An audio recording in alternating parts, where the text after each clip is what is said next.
it was all about getting new clients. Mm-hmm. And I was looking at this like from 50,000 feet and saying, that's wrong. That's wrong. Why should we always look for new clients? We should look first at, keeping the ones we have by satisfying them. So why should we always look at new people? This is the problem.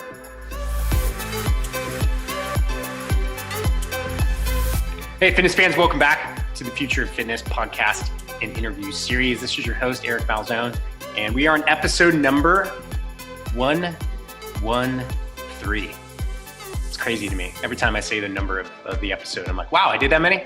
And then you count in Fitness Blitz, and it's like 450 episodes in the past year.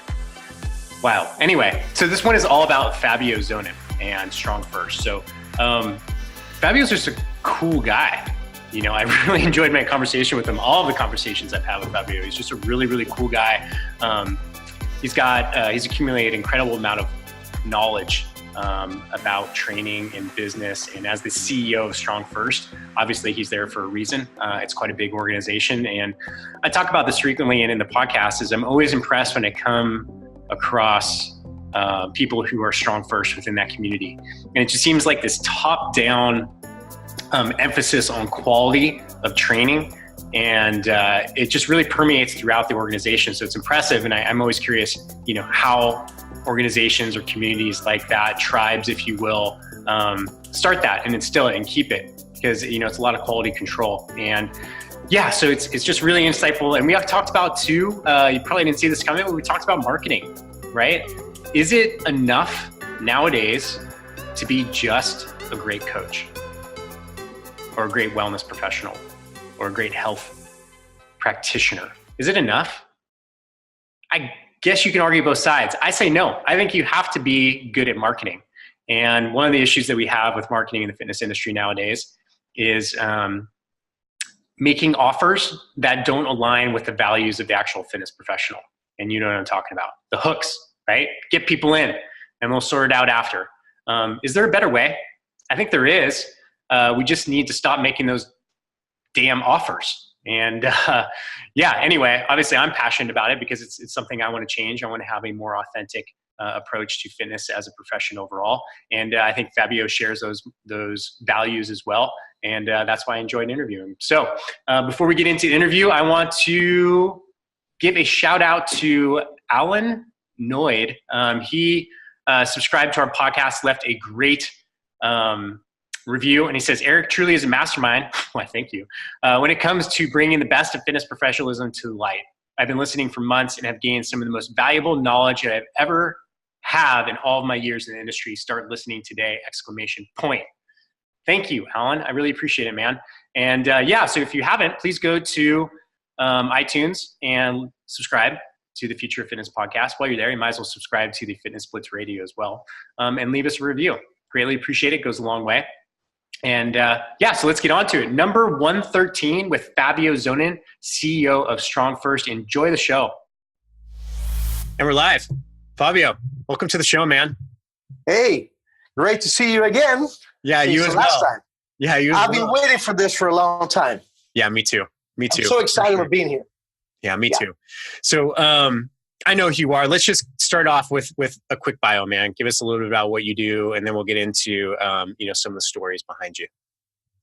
Well, at the moment, I am a master Strong First instructor. Mm-hmm. I teach for Strong First all the three modalities: kettlebell, barbell, and bodyweight. I teach the Plant Strong seminars. I'm also into the Strong First HQ as a CEO, but that doesn't really matter. It doesn't give any added value to my teaching skills. So that's a side thing, side information. I'm a former powerlifter, former natural bodybuilder. I've been working for almost 20 years for the Italian Federation of Fitness, this until 2012. And then I joined Strong First and I started working full-time with Strong First and promoting Strong First in my country. What else? Where are you, Fabio? Well, I am currently close to Venice, northern Italy. Nice. This is where I am right now. Oh, by the way, another couple of things I'm doing. I'm helping out Flexible Steel program by John Engum, working with ground force method here in Europe, and original strength, FMS, all related, all systems that are somehow related to strong force and what we do. Awesome. So you mentioned that you're close to the Alps.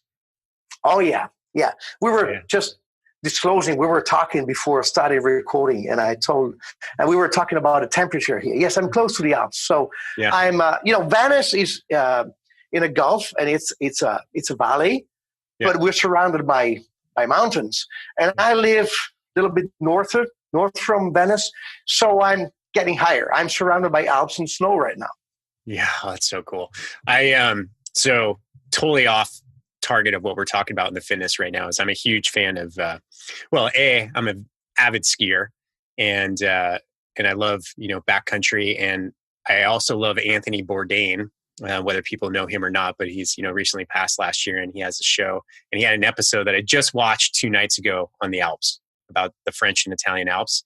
Man, it's on my goal for 2019 to get out there and ski, and it looks beautiful. Let me know. I'll take you somewhere. Yeah, I'm in the Rockies now, and I can tell you it's beautiful here, but some of the pictures, some of the things that I see from the Alps are just outstanding. So, I guess one of the first questions I have for you, just because it popped to mind, is being in Europe, right?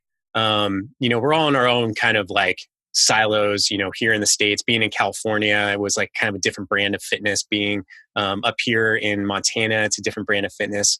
I'm sure it's in what are the differences, do you think? Because the majority of the people who listen to the show are from North America and United States. Is there any differences you notice being a fitness and health practitioner in Europe versus being here in the States? Because I know you travel all over. Yeah. It actually, if we have 2 different realities. We have the commercial gyms, and then we have personal training studios and CrossFit boxes and functional training gyms and so on and so forth. So commercial gyms, actually, even if they look similar, are totally different. One thing that amazes me when I go in the US, you go to any commercial gym, you just pay your daily subscription. You go in and you do whatever you want. Right. What don't happen here? Can't happen. You need to have an instructor telling you what to do here. They wouldn't allow you. So as far as for regular fitness gyms, probably there is more concern about safety for students and teaching them good form and so on. Right. So this is one thing. On the other side, there is not the level of knowledge not that high. So sometimes I end up going to some commercial gyms, and I found some instructors stopping me while I was bench pressing and correct me because, hey, you're arching your back. You shouldn't do so. So lift your feet up and your knees up so that your back is flat on the bench.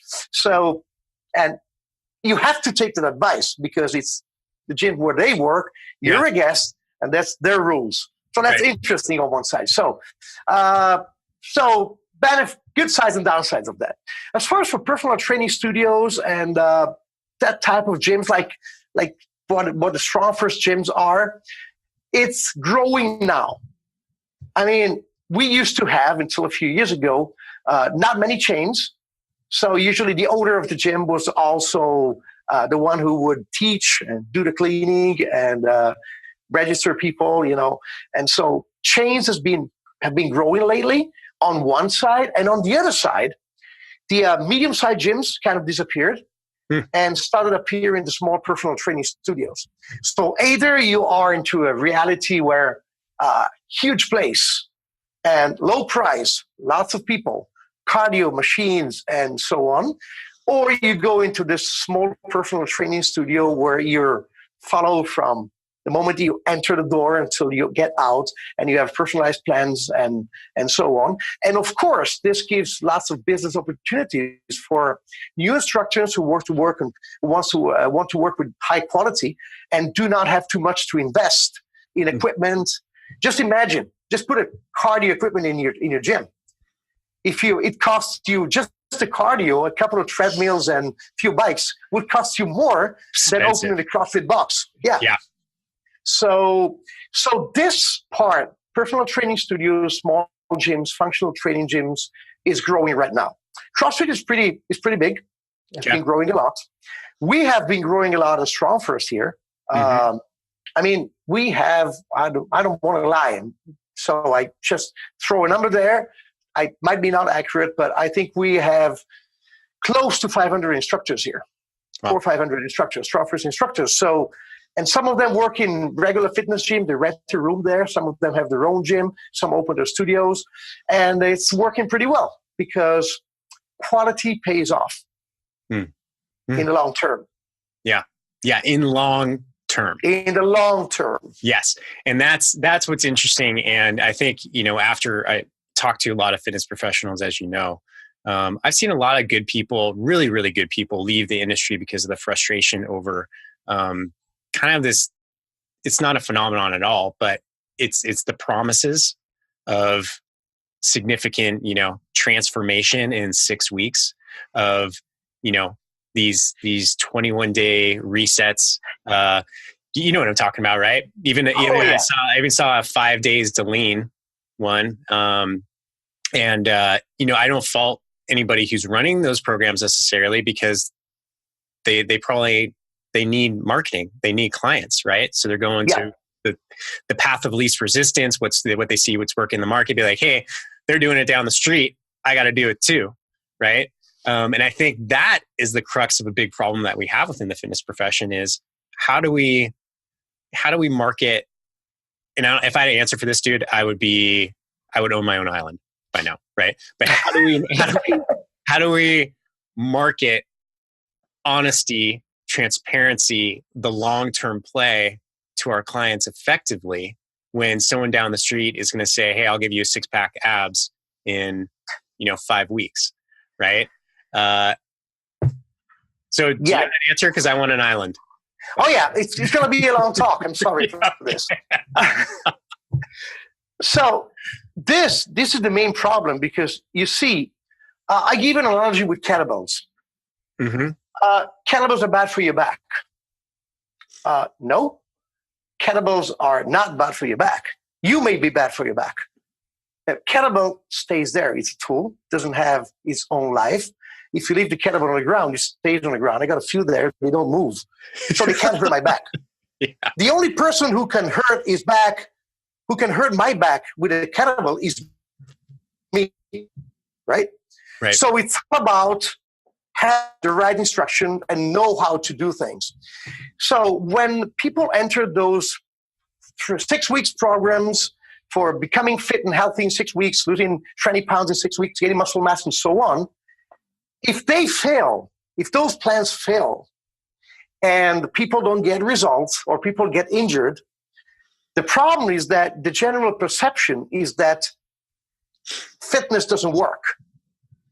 So those who don't deliver quality give a hard time to those who do deliver quality because they lower the credibility of the industry. This is the main problem. So we have to deal with this first. And I recall, and sorry, I'm going to go long here. Okay. When I was working into the fitness industry with the Italian Federation of Fitness, and we were, going through marketing seminars and so on and so forth, and also the federation where I used to belong, they used to run marketing courses, and I realized one thing: it was all about getting new clients. And I was looking at this like from 50,000 feet and saying, that's wrong. That's wrong. Why should we always look for new clients?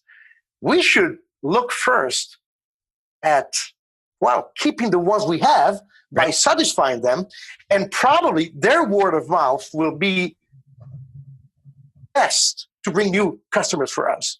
So why should we always look at new people? This is the problem.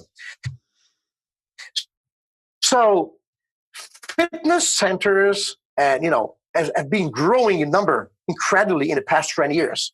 Yes. So they do need to bring new customers on board.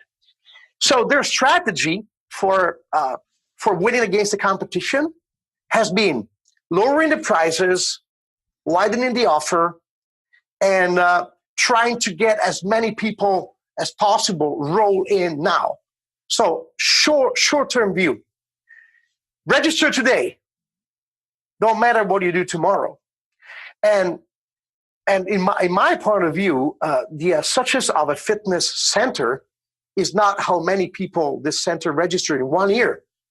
Is the ratio between how many people this center is registering in 1 year and what is the average number of students that are going to the place. Because if I register 2,000 students in a year, but I have an average of 200 every month, I'm going to lose very soon. Right. If I only register 500 in a year, but I have an average of 350, probably I'm a winner. Yeah. So the problem is this, is the focus has been and still is making an offer by saying this is going to cost you less. You're going to save money. And then you're going to have results and then don't deliver the results and over-promise and under-deliver. This works in the short term, of course. But here's the problem. When someone doesn't get results and goes away from your fitness center, he will not spend nice words about you in your fitness center. Right. You need word of mouth is the best promotion ever. Correct. And also creating community within a fitness center keeps it active and makes it grow. So when you go in a place and you see the same people all the time, you make friends with them, you gather with them, you want to go there. I was amazed this summer I was in LA and I was training at Gold's all the time. And that place works because everyone knows each other there. I mean, you see Arnold popping in. It's Arnold. No one cares. Right. I mean, I almost had a heart attack when I saw Arnold going in.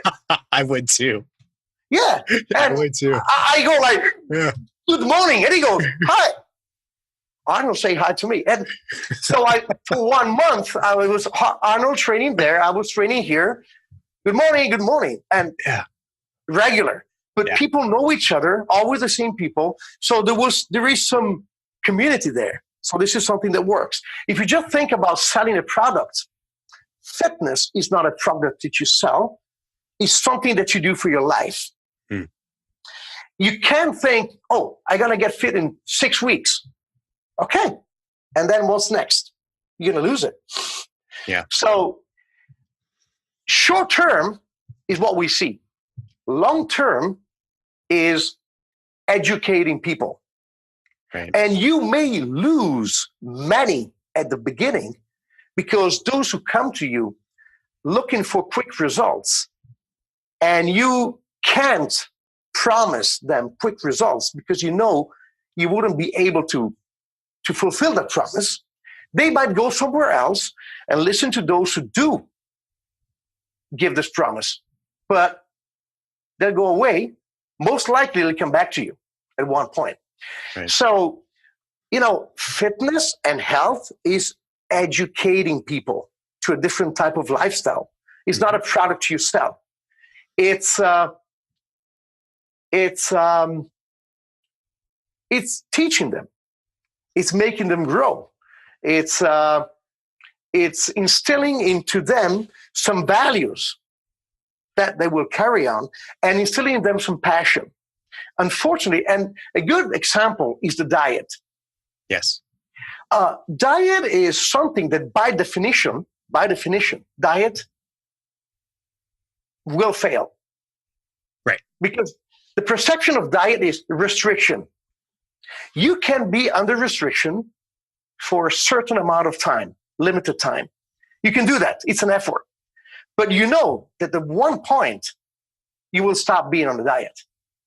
So it's something you do, you put some commitment, some effort into, but you can't sustain. It's not sustainable forever. However, if I educate you to eat well and you realize that not only you look better, but you feel better, and it's not a diet anymore, it becomes a lifestyle. And if it's a lifestyle, this will not mean that you will have to give up your whiskey or your beer or your pizza all of your life. It means you have a healthy lifestyle. You will be always fit. And sometimes you will just enjoy yourself. Yeah. And you don't really need any restriction because you do realize that you feel better the way you're eating currently. So educating people is different than giving them a 6-week program, 6-week plan. Right. Most of the people will not be able to complete the plan. Those who will complete it, they might have some results, but then results will not last. Yeah. And this is the same thing that applies to difference between a workout and a plan. Mm-hmm. You know, I mean, what's a workout? You go to the gym, you do something. Usually, my idea of a workout, I'm thinking about those AM reps, as many reps as possible in a certain amount of time, you know, or stuff like that, or how many rounds you can complete, or how long can you sustain a certain exercise, and so on and so forth. That is not a training session. That is a test. Right. When you test once in a while, you don't test all the time. You train yourself all the time because one day you test yourself and you see if you've been improving in something. But your 99% of your sessions should be training and practicing by adjusting the parameters so that whatever you do gradually leads you to a goal, a specific goal, a measurable goal. Once you measure that goal and you reach that goal, you'll have a new goal. So the way in the long term, you know, we can communicate to our students is, first of all, under promise, over deliver, rather than the opposite. If you ask me, I want to lose 20 pounds in 6 weeks, and I don't think you can get it, I will tell you, I'm sorry. I can't do that for you. Right. It's your decision. And I will promise you something else.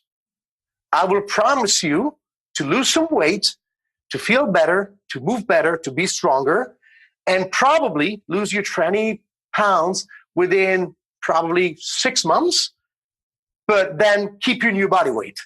Yeah. If you like it, you'll stay with me. If you are in a hurry, you will go somewhere else. Most likely you will fail. Probably I'll see you one day. Yeah. Again. Yeah. You know, and you know what? You know when? Because here's the problem. They go somewhere else and they might not get the results. They might get injured and they might think that is not for them. Unless they hear that several other people who have chosen the other way, you know, the long-term way, did have results, so they might switch. Yeah. I had an experience of, so my wife, she's also a former bodybuilder, natural bodybuilder. She was good level. She won the nationals a couple of times. Awesome. So she did a couple of European natural championships. So she was good. And of course, she keeps training and she keeps herself in shape. A young lady started training with her. A young lady, they trained together for a while. It was like first probably 3 months. And she was in the learning process. Then she met a guy, a bodybuilder coach. Of course, not a natural bodybuilding coach. And he promised her to take her on stage within 6 months to compete. Of course, she followed the advice. And I don't want to list the suggestions, not only as far as for nutrition and training, but also, you know, other stuff which barely legal or not legal. What happened is that at one point she exploded. She couldn't keep up with the rhythm anymore, and she completely gave up. But she also had some serious health issues. Now she's 25 years old, and now she has to take a substitute of thyroid hormone for the rest of her life because she did something wrong. And probably she will never train again. Oh, man. And this is a young life ruined. This is an extreme scenario, extreme case. Sure. But those things happen. Those things happen. And this is what we need to fight against.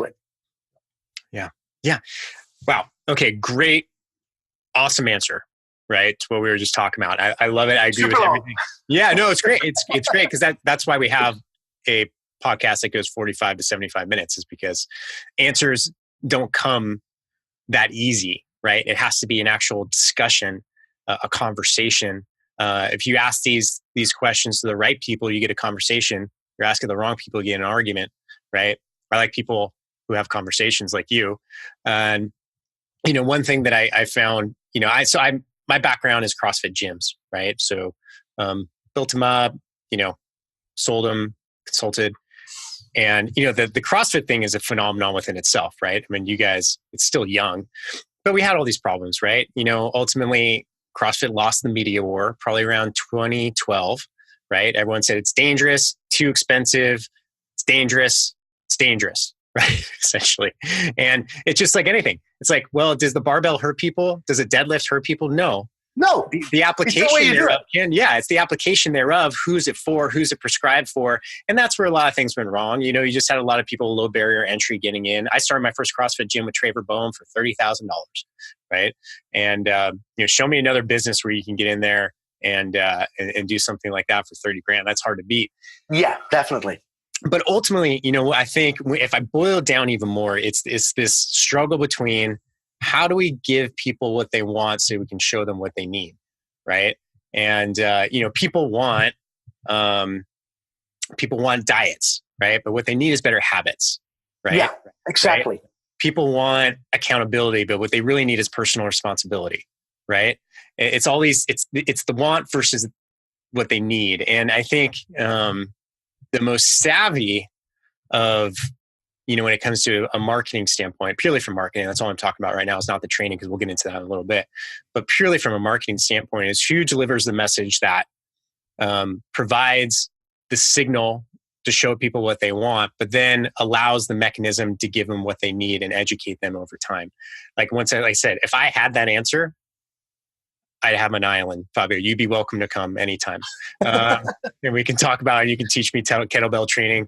But I think that's the thing. And if people are listening today, I want you to deeply think about that. Take that question, go find a rock and sit on it for a while and figure out how you can do both. Because I can say I'm no saint, dude. I pulled plenty of marketing tactics that I'm not proud of because I needed the money, right? During my gym, I had a tremendous amount of overhead. Over time, I feel like I'm very ethical in the way I do things. It's not about me, but I think I'm like most people. It's like at certain points, you're like, you know what? Well, F it. I'm going to try the 6-week challenge, right? And you know what? It works in the short term. Oh, yeah. It works brilliantly. It works. And some of those people stick around, small percentage, but they do. So how do you shift that? How do you make it better? And that's, some of the things I'm working on nowadays in the marketing aspect is how do we take what we learned about, okay, we know what people want. How do we shift that, in an elegant way to give fitness professionals who really know what they're doing a better opportunity to help more people? Obviously what you're saying, having great quality, having a great service, being honest with integrity and all of those things will build over time. But sometimes we lose a lot of people in this industry because it doesn't happen in 2-3 years, and they don't have the patience, nor maybe the financial means, nor the situation that allows them to do it. Maybe they have a family to feed. So we lose great people. And, and that's the thing that I would like to help be a solution to solve. And I want to keep the good people, right, Fabio? I mean, that's the point, is we want to keep the good people. That will elevate the profession within itself. And we don't need more Instagram models.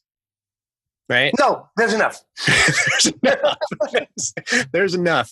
So yeah, great insights, man.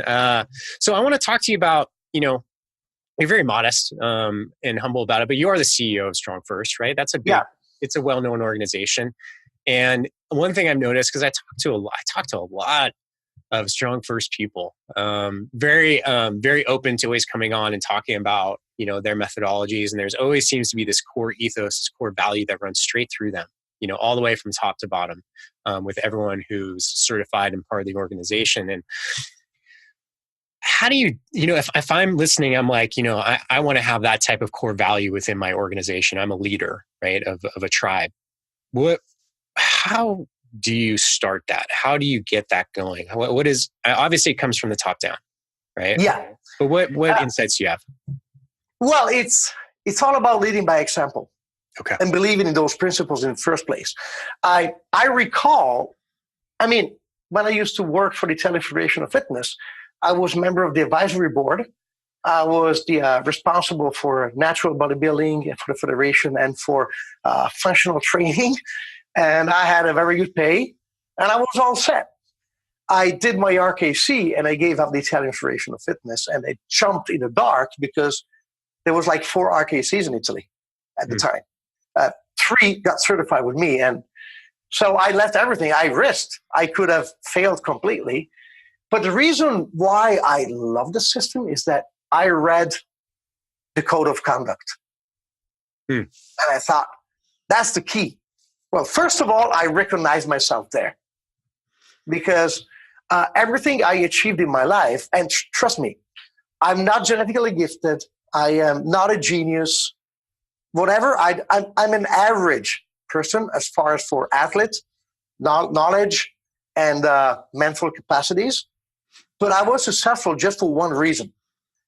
I've always been consistent with my beliefs and my principles, and I never gave up. I kept going. I never changed direction. And it paid me in the long term, because the short term, trust me, I had problems buying grocery in some times of my life. So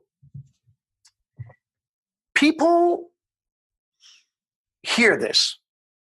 Now, it's true that it's easier to believe to fake promises, the easy way. But here's a problem. You hear that all the time. Yeah. You hear that all the time. At one point, you hear someone that tells you, I am challenging you. This is not going to be an easy path. It's not going to last 6 weeks. This is about changing your lifestyle. And you're going to take this seriously, and you're going to be committed and consistent from now on. If you're scared, you give up. But at one point, you might realize that this is what you want you to do. But here's a problem. How many times do we hear this from politicians, religious people? They tell us what to do, and they talk about principles, core values, and then they don't apply them. But if they see someone that does what he preaches, this means leads by example, then you might follow the idea. And this is one of the things that puts together a common thing among Strong First instructors and people that stay within the Strong First community, is that they've been doing and they do whatever they preach, whatever they tell you. So, for instance, there is not one training plan I gave to anyone I haven't tried before. I wouldn't. It's intellectual integrity. Sure. You're not going to be my guinea pig. I'll be my own guinea pig first. And if I believe in it, then I'll share it with you. So, you see, people right now, I think, are looking for core values. Yeah. And I think that this is the key. And seriously, now, when I got interviewed by Pablo to become the CEO, one of the questions was, so how are you going to grow our company? I said, well, I don't care about having 1 million instructors worldwide. If it's about, growing to the point that we open the doors to anyone and we just sell off, I'm not the man. The way we're going to grow is by expanding in new countries, but we're not going to make it easier, probably going to make it tougher. And unfortunately, it is not for everyone. And it's not for everyone, not because you need to be a better person, just because you need to believe in it and be committed to it. Sure. So you understand that, for instance, why do we have the snatch test in our certifications? We teach strength, right? Snatch test is 100 snatches with 24 kilos in 5 or less minutes. Mm-hmm. What is the reason for that? Preventing people we don't want from showing up. Yeah. And the same applies for the strength test in other modalities. So this is the idea. We like you, would love you to be part of us, to join us. However, if you don't believe in what we believe, if you're not committed in changing your lifestyle and helping other people change their lifestyle and becoming the better version of themselves, we still like you, but probably we need to go different ways. And we see this, at CERT, several people don't pass, don't commit enough. Anyone can pass if he or she commits. But those who don't pass, they give up. Some give up. Some pass. They get the basic knowledge, and then we don't see it anymore. They go somewhere else. We're fine. Those who stay share with us the same core values. And we're not like a religious thing or, just saying don't scare anyone. We just believe in some core values and principles that we carry on. And being, honest is one of the first ones.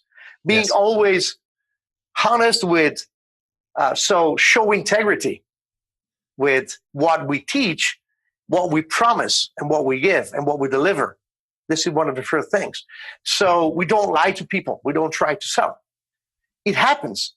I realized at one point, I have to be honest now. I don't have specific needs. I don't need a big house. I don't need to have a boat or anything. So as long as, I feed myself and my family, I'm more than fine. I like good food. I spend quite a lot of money on good food. Yeah. I'm Italian. And probably some good wine. But I'm making more money than I can spend now. And I never run for money. Right. I mean, financial success has become the side effect of doing the right thing. And I like to think about this. I like to think the perfect swing in kettlebells is not about the kettlebell. People, if you look at someone swinging, they look at the bell. That's the side effect. That's the result. They should look at what the body does, the movement. So a perfect swing is the result of a proper, perfect movement. Now, being successful in your fitness, in your health, in your strength goals, or in your career is the side effect of working properly, of doing the right thing. If you look at one person, what you see is the result of what that person does and what that person believes in. And you can see it. Yeah. You can see it. So it's weird. I was just thinking, I had blood test this morning. And I looked at my blood test and everything was fine except for the CK. So I got a call. The lab called me. Your CK is almost 10 times higher than the top limit. You should see a cardiologist right away. I said, no, actually, I did quite a few sets of squat yesterday. That was the reason.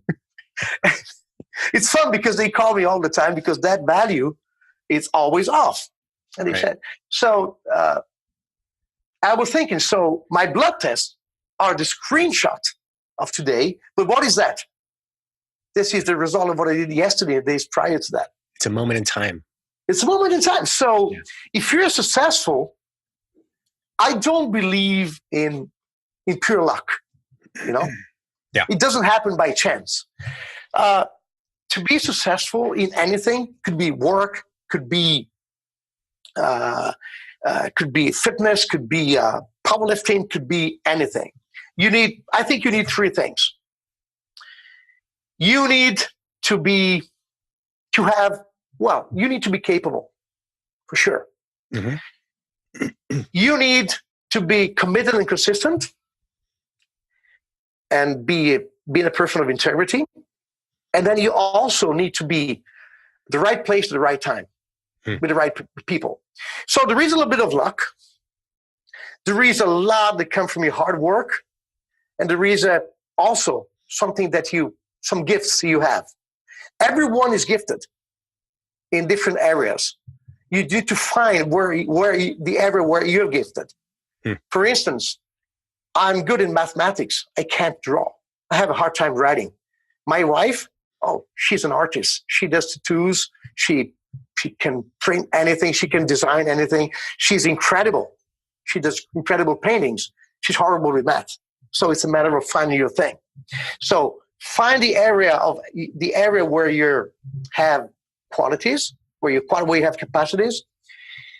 Then keep doing what you believe in. Keep doing your thing over and over and over, just better. But then you need to meet the right people. Now, going back to fitness, we should be the right people. The instructor, the owner of the fitness center, should be the one who simply helps the person getting the best out of this person's capacities and out of this person's commitment. And I'm applying, I apply this to life. I think I'm capable in what I do, and I'm definitely consistent. Definitely. I never give up. The last training session I missed without recovering happened at August 15 of 1996, my first marriage day. All the others, I recovered. If I lost one, like when I had shoulder surgery, I recovered it. I never missed a training session, never, since 1996. So I'm committed. But if I didn't meet the right people that helped me, discovered me, and gave me chances, well, I would be just probably a good instructor here in somewhere around the Alps here. Yeah. So I had 3 mentors that taught me things and that gave me visibility and gave me the chance to show what I could do and to improve and to learn more. 2 are here from Italy. One is not here anymore.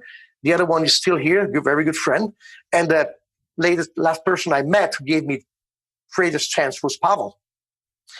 So I think that now my job is that one of being Pavel for someone else. Yeah. Providing the same opportunities.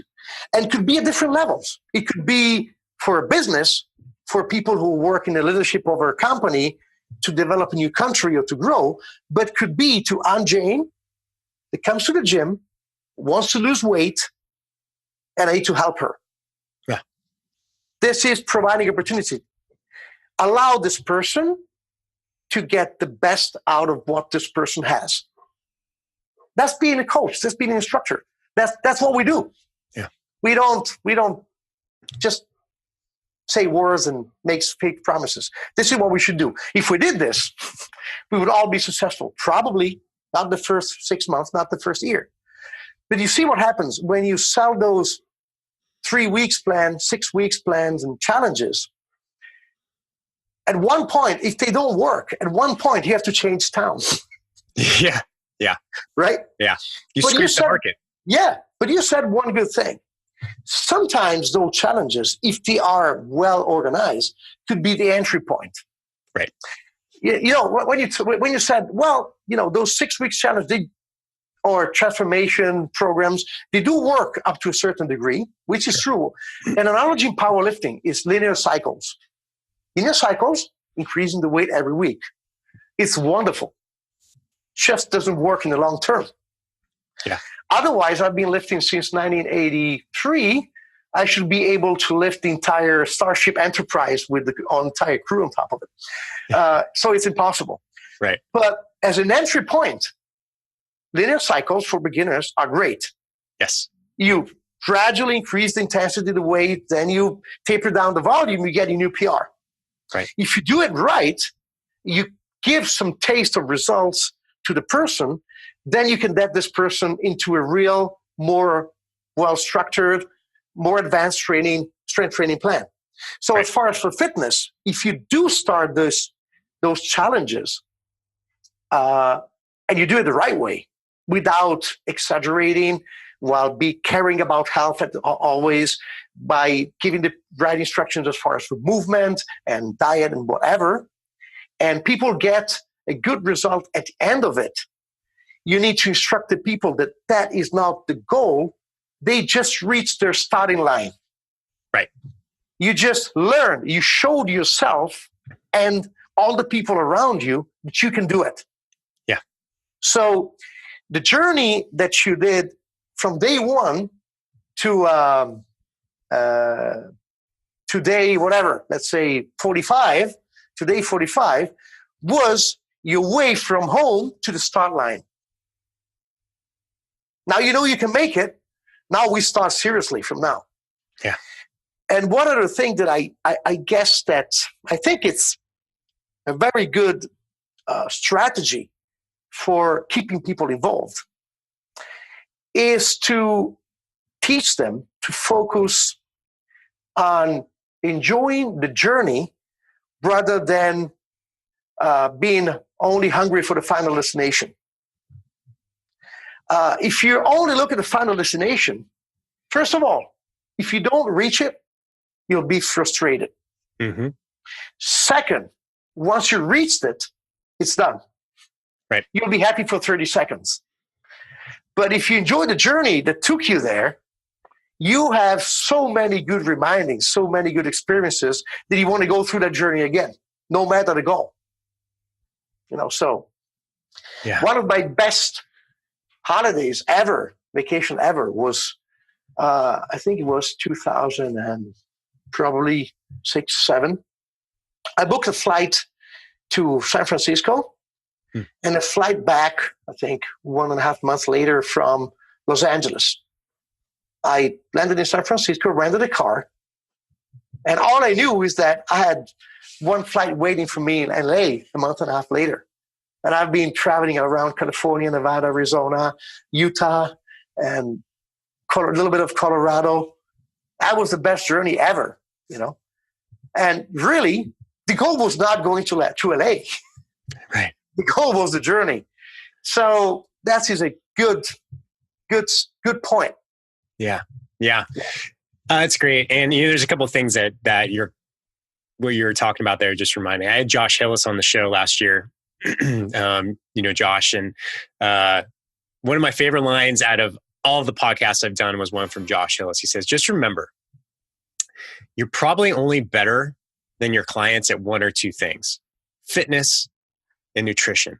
They're probably better business people. They're probably better parents. They're probably better this, and this. And he keeps this mindset of humility, like stay in your lane and just get really good at it. You don't have to be good at everything. And when you're talking about the 3 things that make you successful, really knowing what you're good at, right? And moving forward with that. And I think, one of the things I hear from your story that I pull out that I think is a really powerful message for the people listening today, which is another thing that bothers me about social media and the current status of fitness that I would like to start shifting, is that it's okay to talk about the struggle as you grow. You don't have to be at the top of success. You see all these people are like, oh, I'm a 7-figure trainer, right? I'm a 6-figure trainer.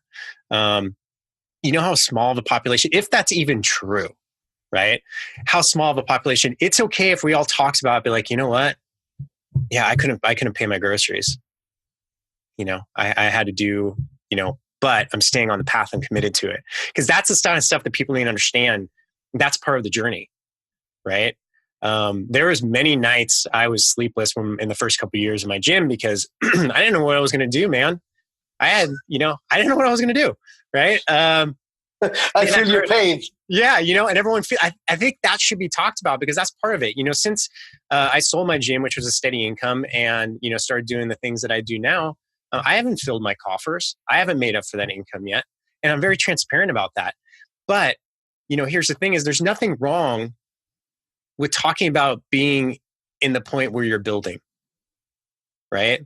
There's no shame in that, right? That should be honored, I think, more. Like, hey, if people ask me, like, what are you doing now? Well, I'm building businesses that I want to build. Now, no one ever asked me how much money I'm making. I'll tell them, if they ask me, I'll tell them straight up how much money I'm making. But that I think honoring the journey, what you're talking about, honoring the struggle, like, let's glorify that for a second because that's the truth. That's what people are going to face. And this is the point. Two things I like to say is that as far as I know, there's no skyscraper or building that was started from the roof, from the top. They all start from underground, and the taller is the skyscraper, the deeper go the foundations. So so you can't start from the top. Every successful person somehow has struggled to get there. Yeah. Somehow. So this is, this is part of it. And, and second, we do fail. We do make wrong decisions sometimes. Oh, brother. We do struggle. Yeah. And, we build our success. We become successful by learning from all the mistakes we made. Probably one person that's really successful is the one who has made more mistakes than anyone else. I agree. One thing that I tell my students is that, how I know about training properly? Because you can pick anything wrong in training. I did it. Any mistake, I did them all.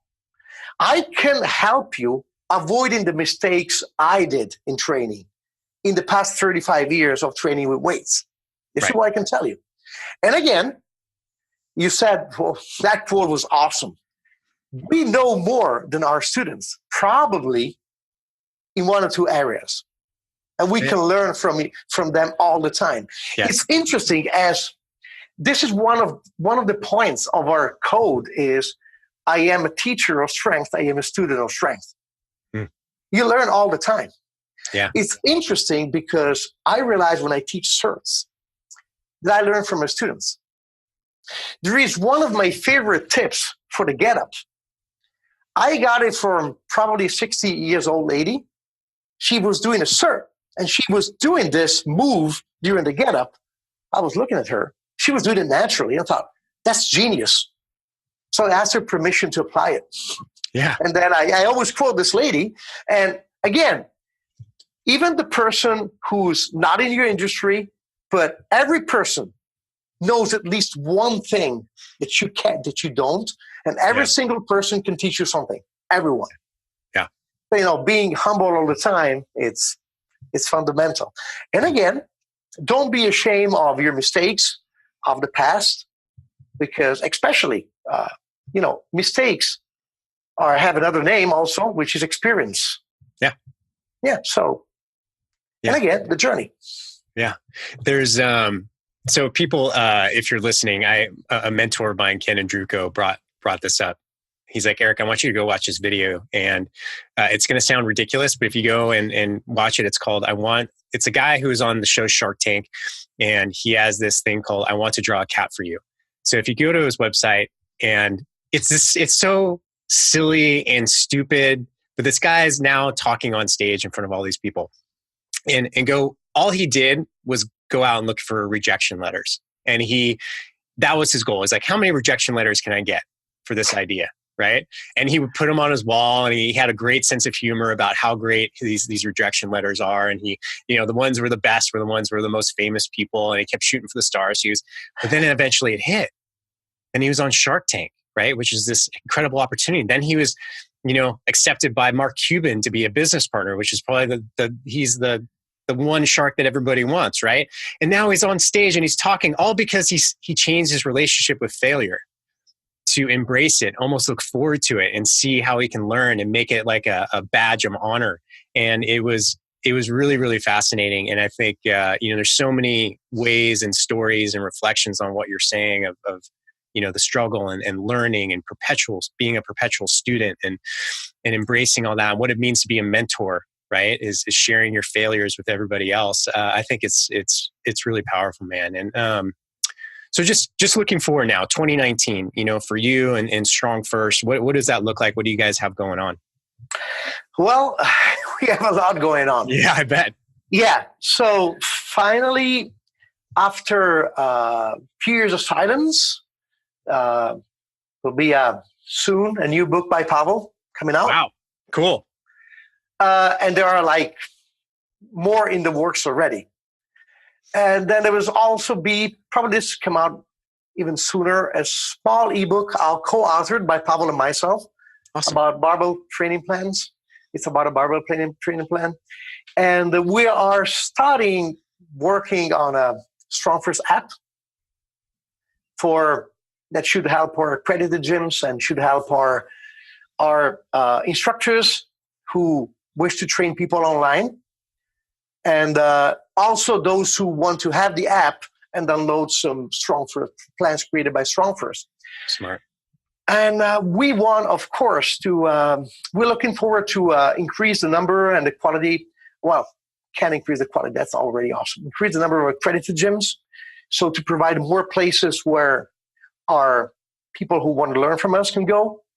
We're expanding new countries. We are improving our online resources. We have a kettlebell fundamental course now. We're going to work now on the barbell, body weight, and probably something about midsection training. So there's a lot of things going on.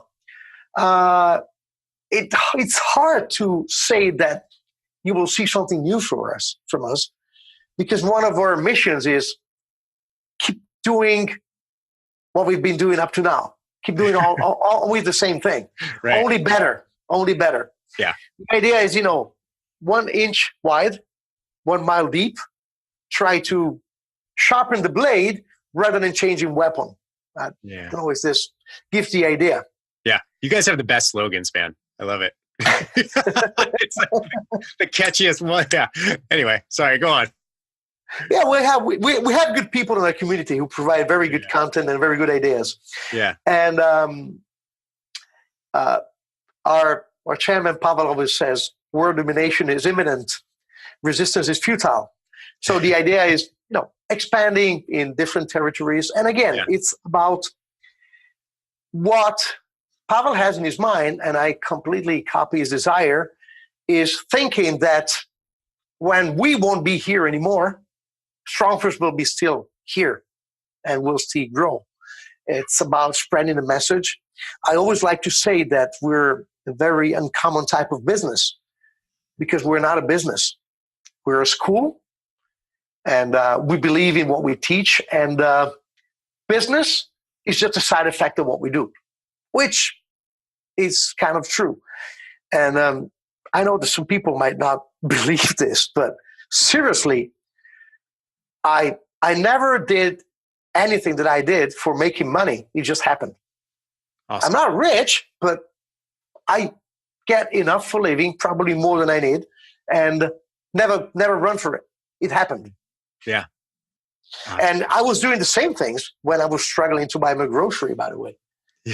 And and many people do the same.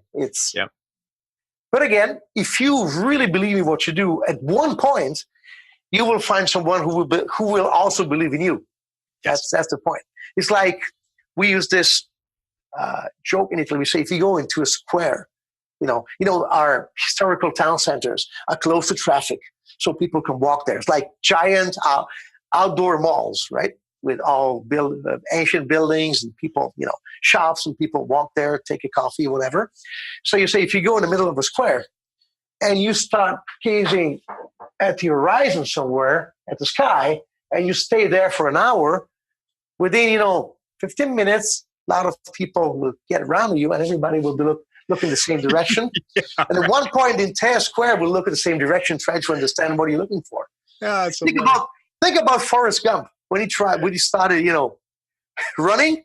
Yeah. He had so many followers and no one knew why he was running. Yeah.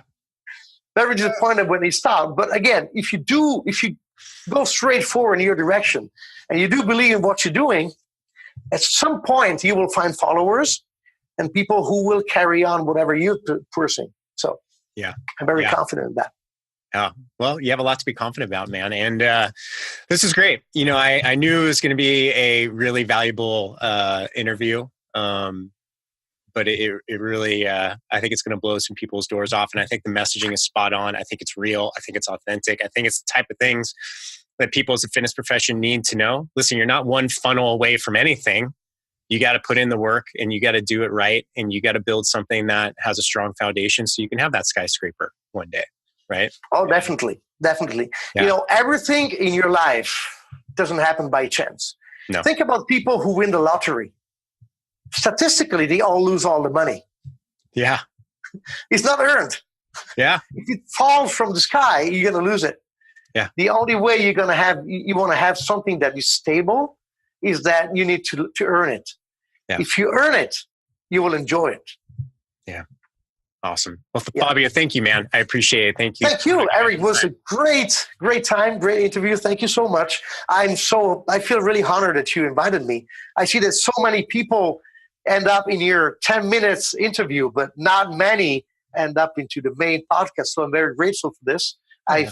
I feel this is a great honor for me. So thank you so much for giving me the opportunity of, sharing my my philosophy, my thoughts, my ideas with you and whoever is going to listen to it. Yeah. Well, I think it's important that people hear it. So with that, man, go enjoy the rest of your evening in the Alps. I'm going to go skiing this afternoon. And hey, fitness fans, don't leave yet. It's your host, Eric Malzone. And I have a quick favor to ask. Actually, 3 favors. So number 1, if you're a fan of our show, I ask you to do something that takes under 3 minutes. Go to iTunes, please, and subscribe to our show. Please, please, please. It means so much to us. It's so important. And then give us a favorable review. We would really, really appreciate it. And I can't tell you how much it means and helps us out. So I know it takes 2 minutes of your day, and it means a lot to us. So please do that. Number 2, go to our YouTube channel, our Fitness Marketing Alliance, and please subscribe to our YouTube channel there. Number 3, if you like this episode or any of the episodes that we've released, share it on social. That's huge. That's a big deal for us. And we put a lot of work into these episodes, trying to give you great actionable content for the fitness industry. So that would mean a lot. And that's it. So we have some big plans coming up for this show. I'll be talking about that in the next couple episodes. But thank you so much for listening. It means so much. And if you have any questions, please reach out to me. I'd love to hear from everybody. Eric, ERIC, at fitnessmarketingalliance.com.